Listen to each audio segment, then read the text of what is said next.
Girlfriend को नींद की गोली खिलाई, रेप किया, फिर हत्या। कानपुर में करवा चौथ के बहाने होटल बुलाया, बोला घंटों वेटिंग में जाती थी कॉल। मुझे शक था कि मेरी गर्लफ्रेंड किसी और से बात करती है। घंटों कॉल वेटिंग पर रहती थी। वह मुझे इग्नोर करने लगी थी। उसने मुझे धोखा दिया, इसीलिए मैंने उसे होटल में बुलाकर कोल्ड ड्रिंक में नींद की गोली मिलाकर पिला दी। इसके बाद जबरदस्ती की, फिर चाकू से गला रेत कर मार दिया। मुझे मर्डर पर कोई पछतावा नहीं है। आपको बता दें, यह बातें छात्रा की हत्या के आरोपी प्रियांशु त्रिपाठी ने पुलिस पूछताछ में कही। आरोपी ने शनिवार को कानपुर के एक होटल में छात्रा को बुलाकर रेप किया। इसके बाद मर्डर करके थाने में सरेंडर कर दिया। आज यानी 20 अक्टूबर को छात्रा के शव का पोस्टमार्टम होगा। पुलिस ने मामले में रेप और मर्डर की एफआईआर दर्ज की है। आपको बता दें, गुजैनी में निवासी आरोपी प्रियांशु त्रिपाठी पेशे से बिजली मैकेनिक है। फूड डिलीवरी का भी काम करता है। प्रियांशु की बीसीए की पढ़ाई कर रही छात्रा से दोस्ती हुई थी।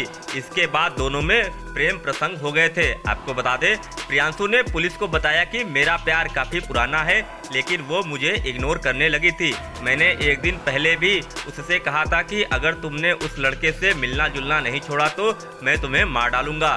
फिर भी वह नहीं मानी। इस पर मेरा फ़ोन पर झगड़ा हुआ, फिर मैंने फ़ोन काट दिया। आपको बता दें, आरोपी ने बताया, मैंने फिर उसे कॉल किया और करवा चौथ को लेकर इमोशनल दबाव बनाकर होटल में मिलने के लिए बुलाया।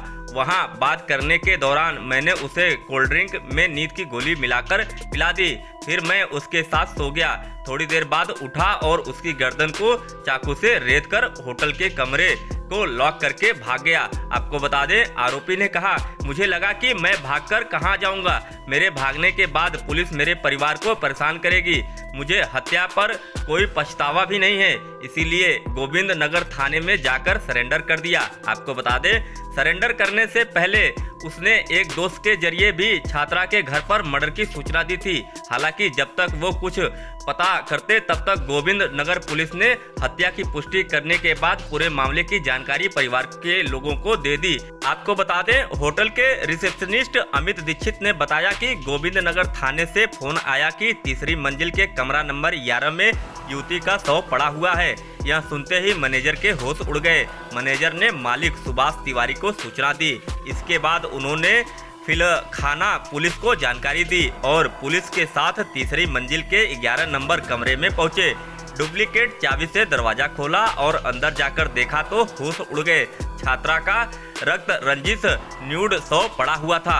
आपको बता दें, छात्रा के पिता ने फिलखाना थाने में शनिवार देर रात तहरीर देकर गुजैनी निवासी हत्यारोपी प्रियांशु त्रिपाठी के खिलाफ हत्या और रेप के साथ ही अन्य गंभीर धाराओं में एफआईआर दर्ज कराई। आपको बता दें, उन्होंने आरोप लगाया है कि गुजैनी में रहने वाले प्रियांशु ने उनकी बेटी को झांसा देकर होटल में मिलने के लिए बुलाया था।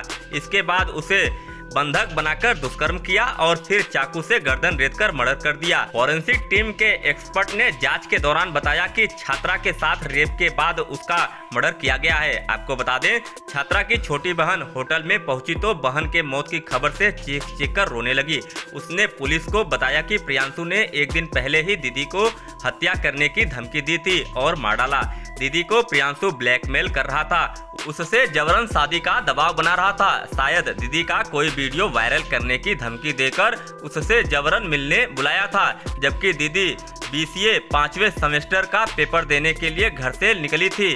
पेपर देने के बाद दीदी पर दबाव बनाकर होटल में मिलने बुलाया। आपको बता दें, फिलखाना थाने में रोते हुए मां ने बताया कि उनकी बेटी को प्रियांशु 2 साल से परेशान कर रहा है। उन्होंने प्रियांशु के खिलाफ थाने में तहरीर भी दी थी।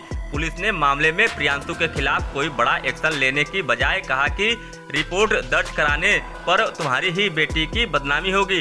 इसके बाद दोनों पक्षों में समझौता कराकर भेज दिया था।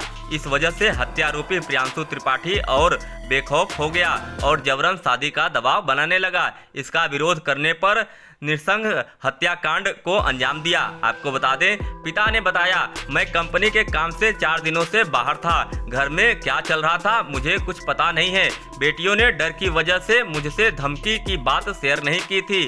बाद में पता चला कि सातिर बेटी को तंग कर रहा था और जबरन मिलने के लिए बुलाकर मर्डर कर दिया। आपको बता दें, डीसीपी ईस्ट श्रवण कुमार सिंह ने बताया, पुलिस और फॉरेंसिक जांच के बाद छात्रा का शव पोस्टमार्टम के लिए भेज दिया गया है। मौके से अहम साक्ष्य मिले हैं। मृतका के पिता की तहरीर पर हत्यारोपी के खिलाफ रेप, हत्या समेत अन्य गंभीर धाराओं में एफआईआर दर्ज कर ली गई है।